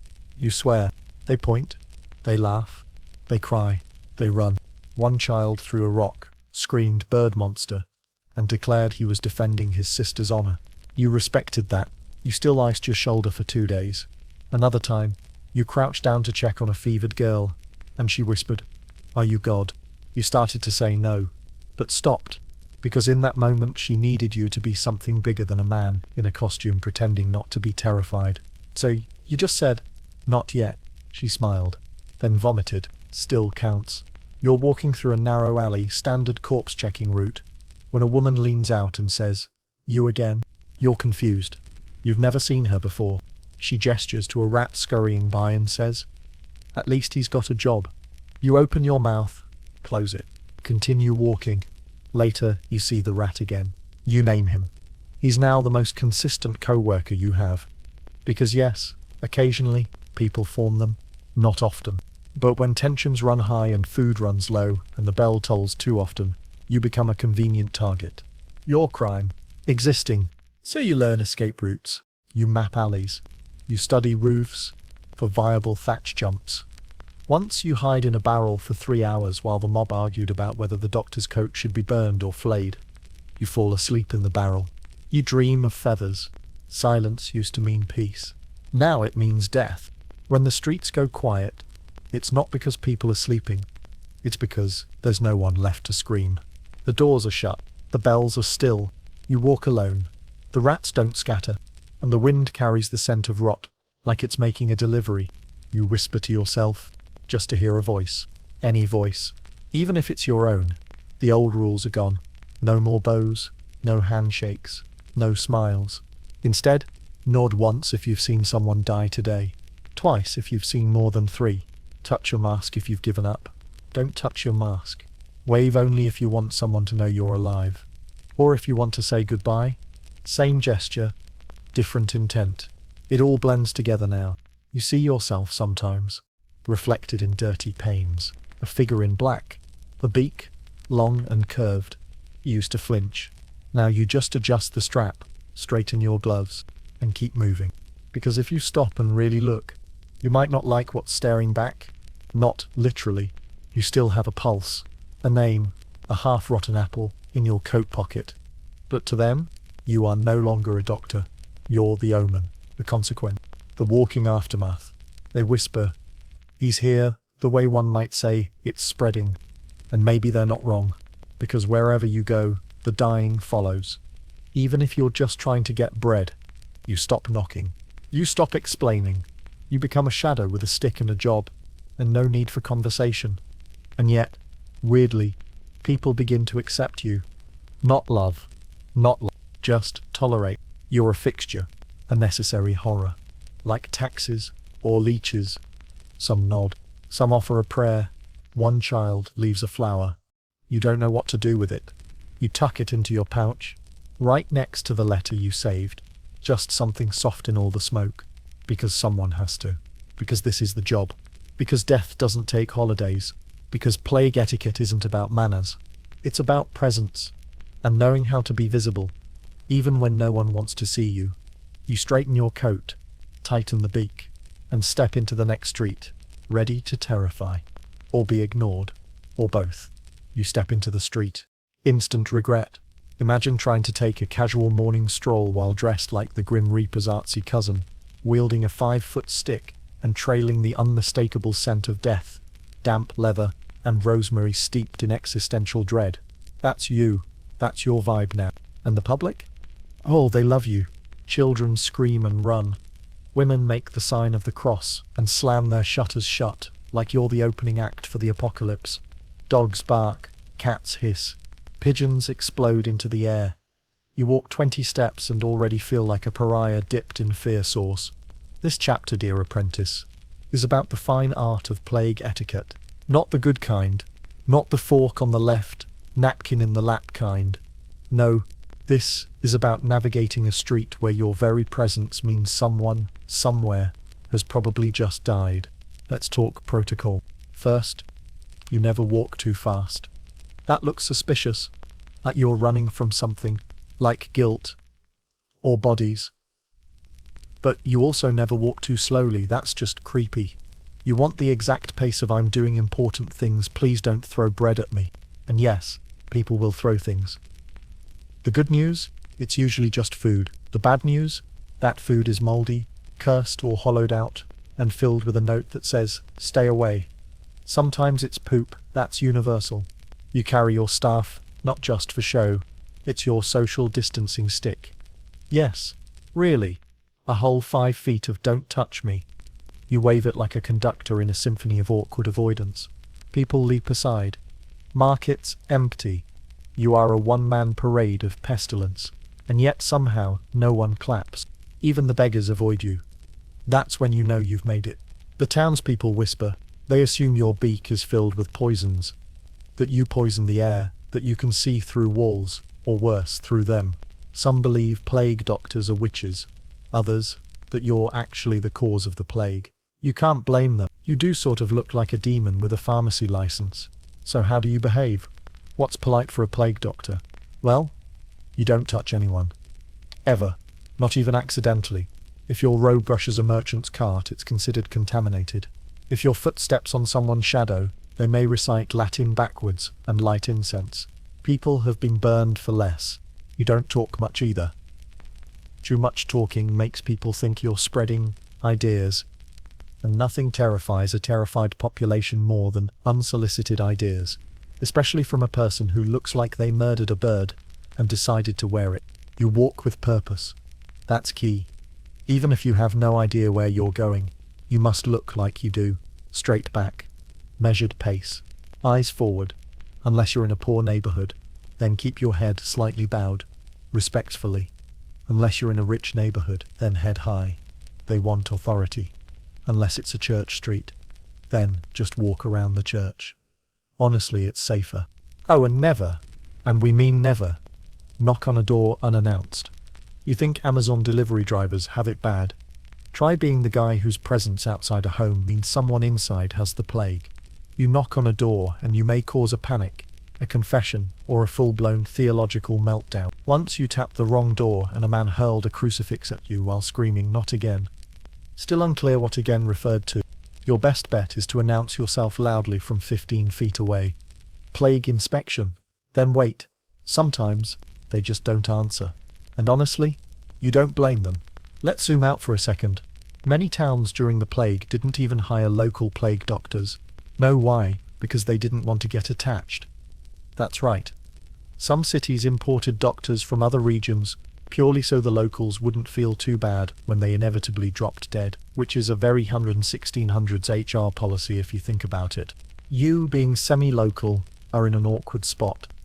People recognize you. They remember you from before the mask. Didn't you sell questionable candles last year? Yes, you did. But now you're the authority on disease and death. And nothing makes people more nervous than seeing someone they knew in a previous, less plague-adjacent context. There's also a strange, ironic twist here. You're feared, yes. But you're also a symbol. A mascot of misery. Children draw pictures of you in the dirt. Vendors sell tiny wooden plague doctor dolls. Handmade, overpriced, and wildly inaccurate. You're now part urban legend, Part nightmare fuel, part reluctant celebrity. People stare at you like they expect you to do something magical. You disappoint them daily. But here's the kicker. Here's the strange, almost cruel truth buried in the cobblestones. You've become more feared than the disease itself. Let that sink in. People see the mask, and not the man. They see the beak, and not the burden. You are walking, masked grief, a reminder of everything no one wants to remember. They don't hate you, exactly. They hate what you represent: death, uncertainty, the smell of vinegar-soaked linen. And yet, they need you. You are the thin, waxy line between ignorance and understanding, between hope and hopelessness. You're the only one brave or foolish enough to walk the streets when everyone else hides. And sometimes, in the silence of the plague-slick dawn, you wonder, what happens when the masks come off? Will people thank you? Or just pretend you were never there? Promotion is usually something you celebrate.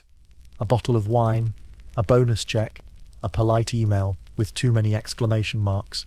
In your case, promotion arrives in the form of a wooden cart, 2 creaking wheels, and the overwhelming stench of a city decomposing in slow motion.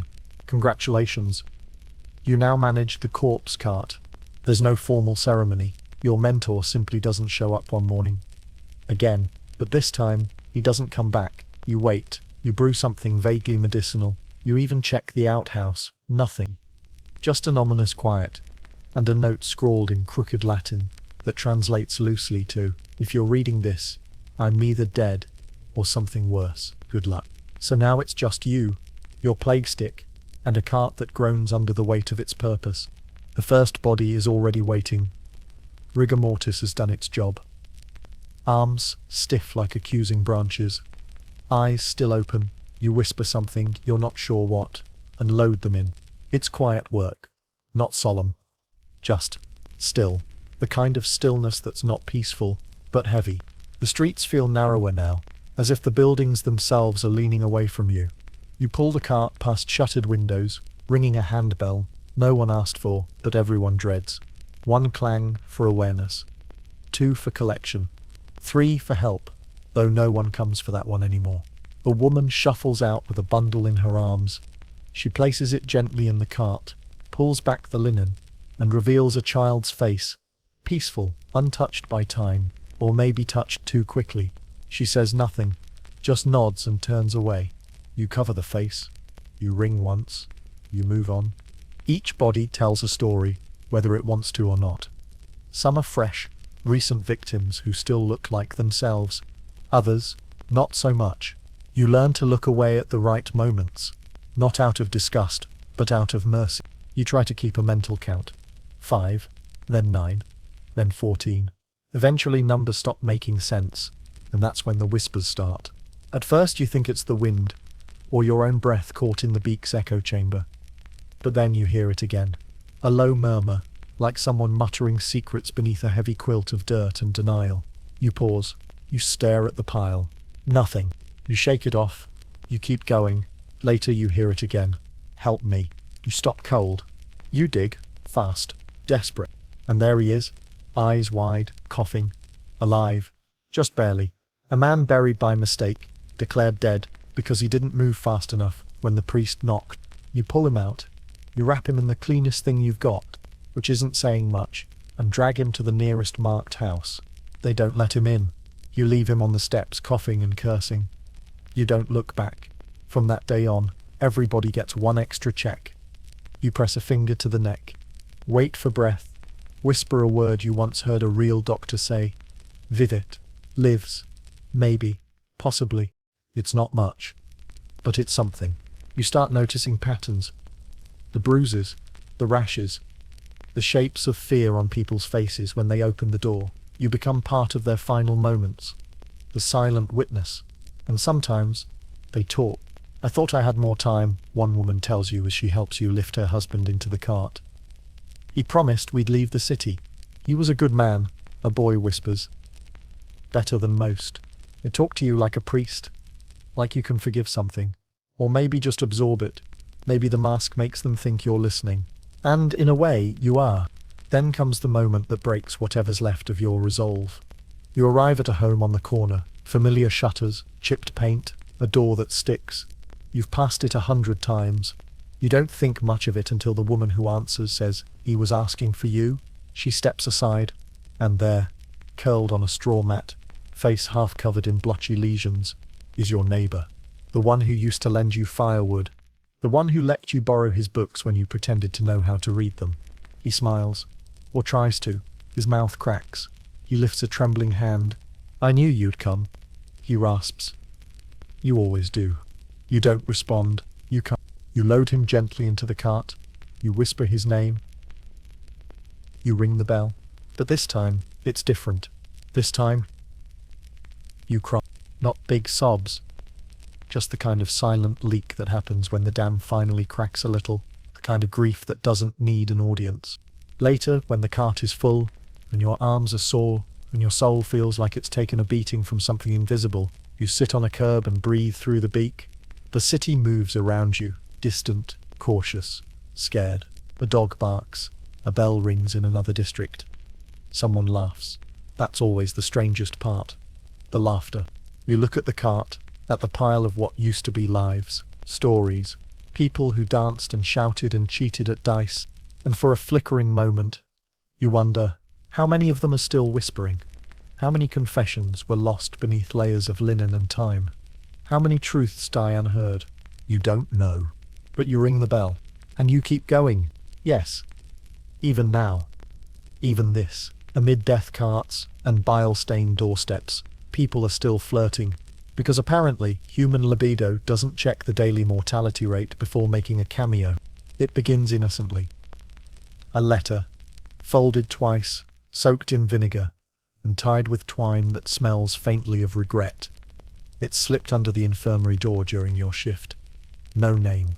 Just, "I see you on your rounds. Your beak is magnificent." You stare at it for an hour before burning it. Because A, protocol, and B, you're not quite ready to be the star of a romantic comedy called 10 Things I Hate About Plague. But still, a beak compliment. That's new. Turns out the lonely hearts of plague time were not unlike modern daters. Desperate, bad at boundaries, and fully willing to fake symptoms just to spend time with someone mildly literate. Courtship didn't die with the first wave. It just got weirder. Masked trysts became a thing. Picture it, two figures cloaked in oil-drenched leather, meeting by candlelight in the ruins of a bakery, breathing heavily through scented filters. Romantic? Absolutely. Sanitary? Not even slightly. But love, or whatever passed for it, found a way. Letters, soaked in rosewater. Rendezvous held at a 6-foot distance. Whispered poems shared between slats in a quarantine wall. And the lies. Oh, the lies. She's pale, a man says of his cousin. But that's just her complexion. Those sores, a girl insists, they're from bad bread. The amount of fake recoveries could fill a cemetery of broken engagements. Some people even faked illness to avoid arranged marriages. A little theatrical coughing, some garlic stuffed up the nose, and boom, out of the wedding and into the safety of a locked attic. Meanwhile, others faked health just to avoid dying alone, painted on rouge, tightened corsets to hide wheezing lungs, and stumbled to their lovers like glamorous skeletons with commitment issues. You witness it all. There's the apothecary's assistant who sneaks herbs to her dying crush, the candlemaker's son who serenades his beloved from the rooftop, coughing between verses, a widow who insists on burying her husband herself, even though she can barely lift a ladle. You try not to get involved, but you do. You deliver a message once, from a girl on the west side, to a boy she's never met in person, only glimpsed through a cracked shutter. "Tell him he has kind eyes," she says, "and that I'm not coughing anymore." You knock. The boy answers. You pass along the message. He grins. He dies 2 days later. You don't tell her. There's no room in the cart for broken hearts, but you carry them anyway. One evening, you catch two lovers in the alley behind the pest house, lips locked, masks off, bodies pressed together like tomorrow's a myth. You yell. You threaten to report them. They don't care. "She was worth the risk," he mutters, dragging her away with the confidence of a man who's read too many plays and not enough public health ordinances. You stand there, blinking through your beak lenses, unsure whether to be furious or jealous. Because here you are, skin chafed, heart numb, sleep traded for silence, and people are still risking it all for a kiss. Still, the heart wants what it wants. Even if what it wants is an infected baker's apprentice with a scab in the shape of Italy. And maybe that's what gets to you most. Not the death, not the fear, but the stubborn, stupid persistence of love. The refusal to give it up, even when everything else has been stripped away. Later you find another letter. This one is unsigned, but familiar handwriting. Slight tilt on the T's. Smudge of charcoal in the corner. If I recover, meet me by the old well.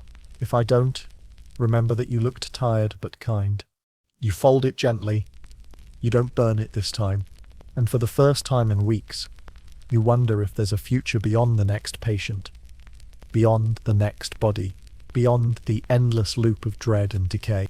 Still watching, still single, and still not bleeding from your armpits? Then you know what to do. Smash that subscribe button like it's a swollen bubo.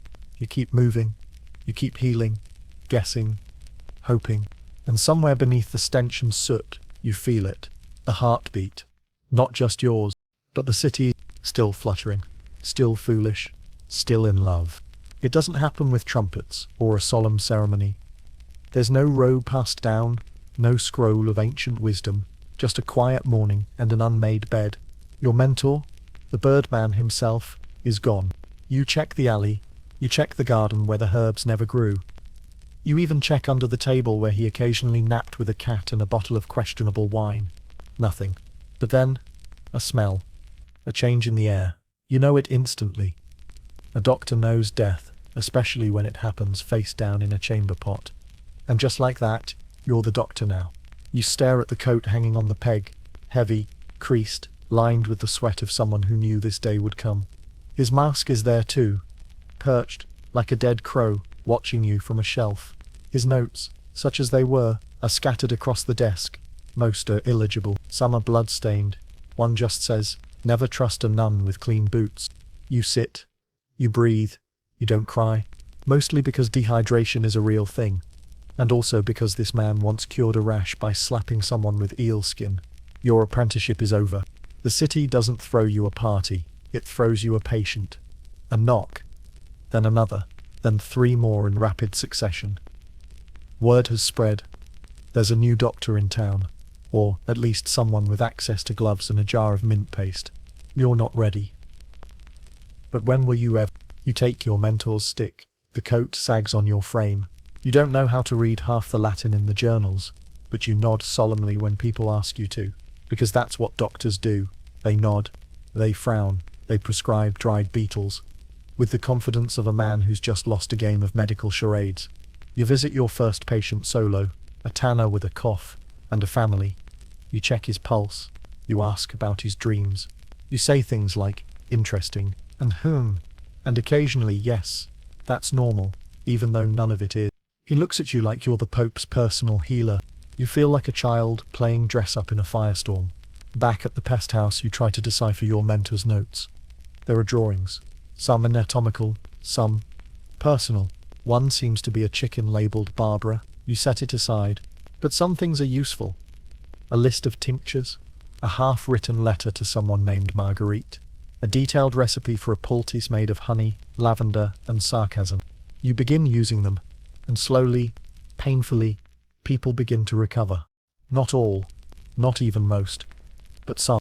Enough to keep you from fleeing in the night. Enough to make people bring bread instead of curses to your door. Then comes the letter, sealed with wax, bearing the crest of a local noble. You break it with trembling fingers. His child is sick. He's heard of your work. He wants you to come. Now, no delays. You don't sleep that night. You prepare remedies you barely understand. You pace. You reread your mentor's scrawled notes about infant lungs being both tiny and infuriating. You pray, not because you're devout, but because it's something to do with your hands, besides shaking. The carriage arrives at dawn. You climb in, satchel clutched tight. The streets blur past. People part like the Red Sea before a man who reeks of herbs and fear. The estate is grand, gates like jaws, curtains drawn, servants waiting with eyes that look everywhere but yours. They lead you to the nursery. The child is small, pale, burning up. You take her pulse. You listen to her breath. You touch her forehead with fingers you pray are steady. Her mother watches you like a hawk disguised as a statue. You ask questions. You give instructions. You crush dried figs into water and whisper nonsense about healing winds and sacred roots. You chant your mentor's favorite phrase, always treat the fever, not the fear. You stay by her side. Hours pass, then dusk, then night. You do not sleep. You do not blink. She breathes. She coughs. She laughs. Just once in her sleep. You weep, just a little. They give you money. You don't want it, but you take it. Because now, you're not just a doctor, you're the doctor. And as you leave the estate, mask off, hair wild, coat stained with soot and hope, people bow, not because they respect you, because they believe in you. And for now, that's enough. There's a difference between knowing death and meeting it socially. Enter the Anatomy Theatre, a grand name for a room that smells like old meat and broken dreams. It's less a theatre, more a glorified butcher's block with bleachers. People arrive in droves, clutching crusty notebooks and half-stale bread, because yes, people do eat lunch here. And yes, sometimes while a lung is being removed, you step inside and immediately regret it. The room is humid in that specific way that suggests something recently expired. A body lies center stage, covered in linen that doesn't quite hide the fact it's someone who used to argue about grain prices in the town square. Your host for the afternoon, a surgeon with a voice like gravel soaked in wine, gesturing dramatically with a bone saw. He wears an apron that used to be white. Probably. His eyes light up as he announces, "Today we explore the mysteries of the human gut." You grip your notebook like a talisman. The dissection begins with what can only be described as too much enthusiasm. Flesh is parted, organs named, assumptions made. "This here," the surgeon says confidently, pointing to something vaguely bean-shaped, controls melancholy and toothaches. No one questions it, because this is a learning institution, not a democracy. You watch as the audience reacts with varying degrees of fascination and nausea. Some scribble, some munch. One man faints quietly into his friend's lap, who barely looks up from his apple. And then there's the smell. Oh, the smell. There's nothing quite like it. A fusion of dried blood, old sweat, and a hint of what might once have been optimism. You try to focus. You try not to breathe. Neither strategy works particularly well. The surgeon continues. "Observe the gallbladder. It's green because of bile. Yes, but also envy." He chuckles at his own joke. "No one else does. You're not here just to learn. You're here because your name was on a list. A list of doctors, and we're using that term generously, deemed qualified to witness a cadaver's innards for educational enrichment." You glance at the corpse's face and stop. You know that face, not deeply, not personally, but enough to remember she sold herbs on the corner of Plum Lane, once offered you fennel in exchange for foot balm. Her name might have been Elna, or Ella, or something that begins with the sound of someone sighing. Your hand shakes. The surgeon notices. "First time seeing a familiar one, eh?" he says. "Won't be the last. Maybe next time it'll be someone you loved." Charming. You swallow the lump in your throat and sketch a rough drawing of the spleen. The lesson drags on. They cut, poke, and theorize. One enthusiastic student suggests that excess earwax is tied to lust. The instructor claps him on the back, like a proud uncle at a family reunion. By hour 3, the room is a stew of ideas, guts, and egos. You try to follow along, but the more you see, the more you realize how little anyone actually knows. One man claims the brain is useless, that all thought resides in the heart. Another insists that the soul lives in the liver, because it feels things. You stare at the dissected body, at the exposed organs, at the still mouth that once argued about parsley and price. And you wonder, is this knowledge or just performance? A woman in the crowd stands to ask how to surgically remove bad dreams. The surgeon strokes his chin and replies, "Trepanation, naturally. A small hole in the skull to let the dreams out." He isn't joking, and neither are they. The theatre concludes with applause. The body is covered, the tools wiped, sort of, and the students shuffle out, their boots slick with something you'd rather not identify. You linger. You approach the body. You whisper, "Thank you." because no one else will. You walk home in silence, coat pulled tight, wondering what you actually learned. That medicine is messy, that death is casual, that even education can be theatrical, bloody, and a little absurd. Maybe all three. Back in your quarters, you add a note to your journal. Don't let them take my body. Burn it, scatter it, feed it to the wind. No one needs to know what's inside me. Let that sink in. And maybe, just maybe, start to settle. Because tomorrow, someone else will ask you where the soul lives. And you'll have to pretend you know. At some point your brain starts leaking thoughts the way old houses leak rain, drip by drip, quietly, without asking. So you begin to write. Not because anyone told you to, not because you plan to publish, but because words feel safer on paper than swirling around in your skull at 2 a.m, fighting for space with memories of blackened toes and the sound a lung makes when it gives up. You steal scraps of parchment from your mentor's desk, ink from the tavern ledger, and you write, not medical notes, not diagnoses, just moment. You begin with something small. Child laughing while chasing a rat with a spoon. Rat 1. It feels stupid. It also feels like breathing. Soon, more lines follow. 2 lovers kissing through cloth. She giggled when his mask fell off. Priest gave last rites with one hand. Held my wrist with the other. Sky looked pink today. Like a wound healing over. You start carrying the journal in your coat.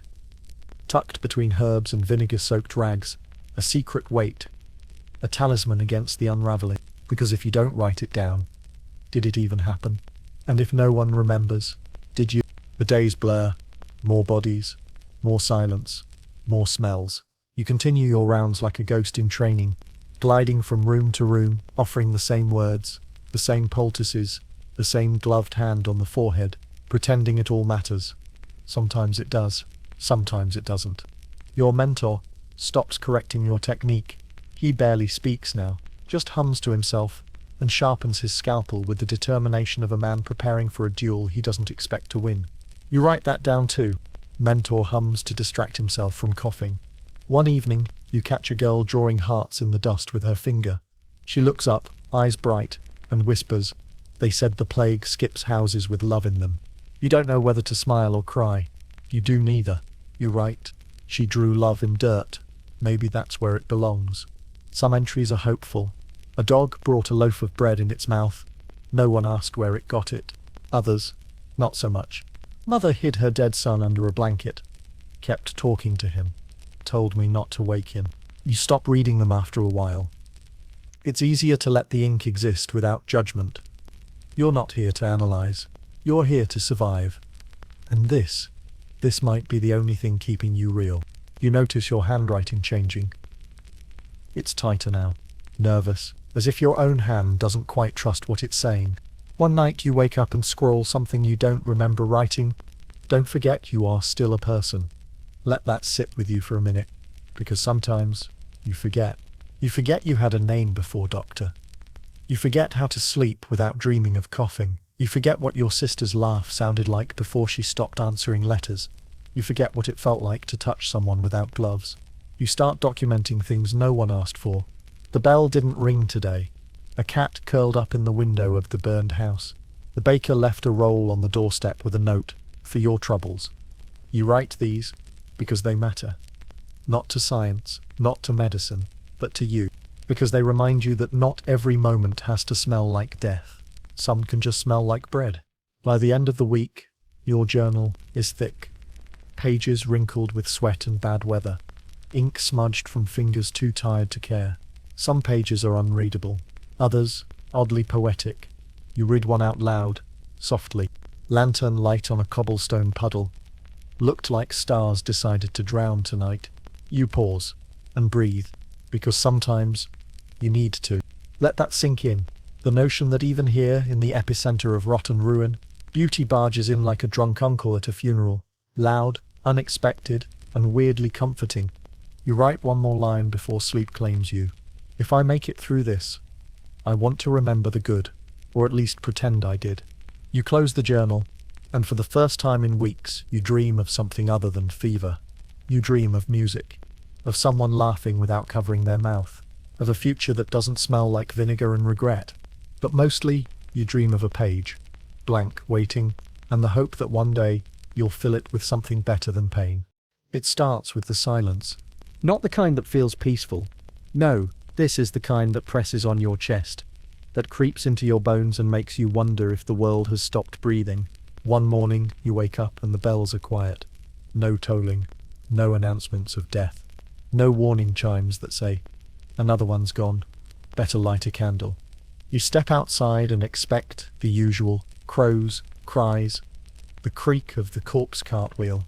Instead, your boots echo, in a city that's been stuffed full of sound for months. Moaning, prayers, shouting. This emptiness is disorienting. Even the rats seem confused. You pass by the tavern. Its shutters are closed, its door ajar. A single overturned tankard rests on the step, like a forgotten monument to better times. The baker's stall is dusted with flour, but no bread, no laughter from the back, no dogs begging for scraps, just flour and air, like someone exhaled and never came back. You walk down a narrow alley where last week you swore a boy chased a pigeon. The chalk drawing he left is still there, a stick figure with wings, half smudged by boot prints. The wings are gone. There's no smoke rising from chimneys, no voices arguing over which saint to blame, no incense clouding the streets. Just sun and stone and the soft sound of your own breath inside the beak. You stop walking, because for the first time you're not sure where you're going. There's no call for doctors today, no summons, no desperate knocks. The sickness hasn't ended, but it's changed, muted. Like it's retreating or hibernating. You sit on a doorstep and listen, really listen.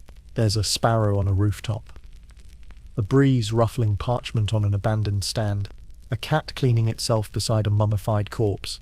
You realize the city is still alive. Just you take off the mask. First time in hours, maybe days, and you notice something you hadn't before. You can smell the air, not the choking fuge of lavender, garlic and rot, just air. Stale, yes, dusty, but it doesn't bite.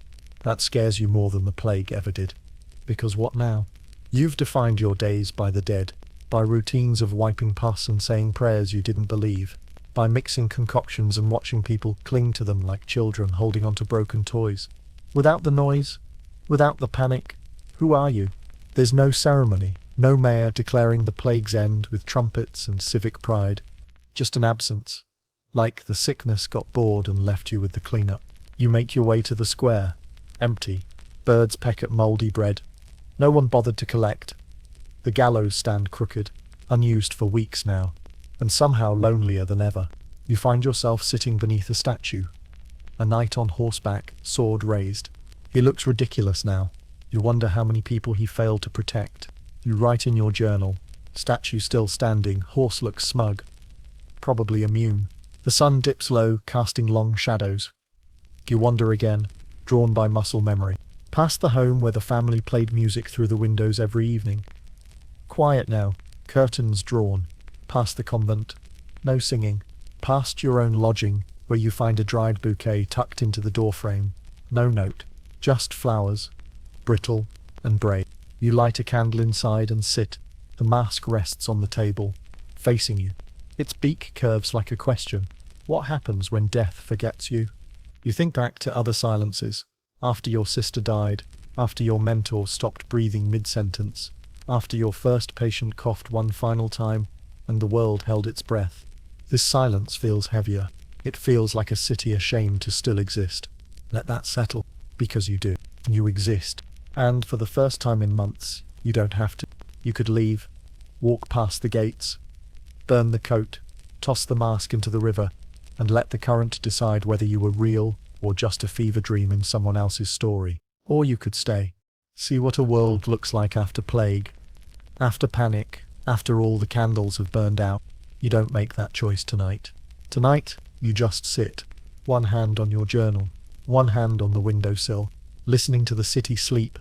Not die, not scream, just sleep. For now, that's enough. It happens the moment you let your guard down. 1 minute, you're sipping weak broth and contemplating a career change that doesn't involve pustules. The next, a knock at the door. Not frantic, Not panicked, just tired. You open it and find a woman wrapped in wool. Her hands tremble like she's been holding the weight of the world and is finally ready to put it down. She doesn't cry. She doesn't beg.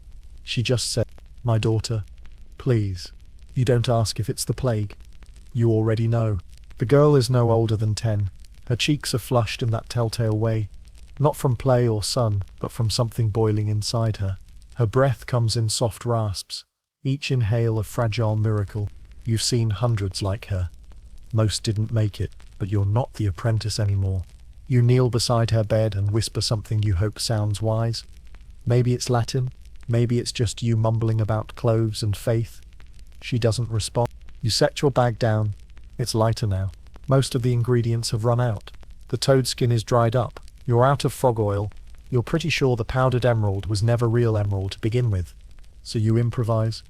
You steep a cloth in warm wine, the last bottle from your mentor's stash.